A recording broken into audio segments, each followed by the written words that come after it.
Good morning, everybody. I want to do a quick video this morning. Talk about being ready for the chaos that's getting ready to ensue. Because just when we thought things couldn't get any worse, here we go. Now, old Ruth Bader Ginsburg done died, and Trump's going to replace her, and the liberals are absolutely losing it. Um,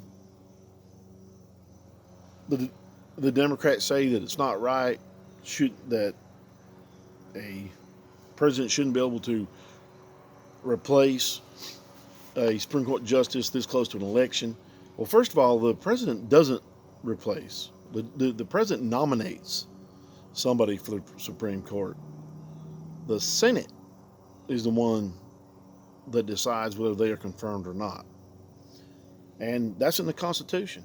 I mean, the Constitution says very, very little about the Supreme Court and the way that judges are put in. But the only thing it does say in Article 2, Section 2, it says the president shall nominate and by and with advice and consent of the Senate shall appoint judges of the Supreme Court. That's all it says. That's why when Obama nominated Merrick back in 2016, and he had that right to do that. As a matter of fact, he had an obligation. He was right for doing that, even though I'm not a big Obama fan. He was right for nominating that. But the Senate's one that gets to decide whether or not they're confirmed. The Senate is a very powerful arm of the government. It's probably the most powerful. A lot of people will say that the Supreme Court is the most powerful branch of government, but if you think about it, the Supreme Court judges only get there through confirmation of the Senate. The Senate decides what judges go in the Supreme Court and lower courts. The Senate also decides things like impeachment.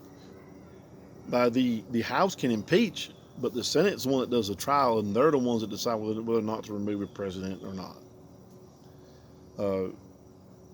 So therefore, here you have the Senate, who was going to probably push through an appointee.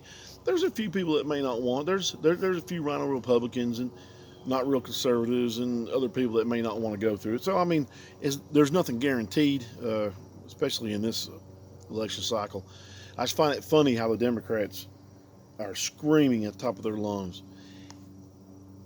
The real reason why they don't want a Supreme Court justice put in place, it's not that they care, really. Well, they know that the Supreme Court is going to be consistently conservative over the next several years, probably decades. So that does bother them. But for the time being right now, what they really are concerned about is they know that this election is probably going to be decided by the Supreme Court in the end. There's no way that this election is going to just go through and if Trump wins, it's over with. That's not going to happen. It'll go to the Supreme Court and be decided. Well, if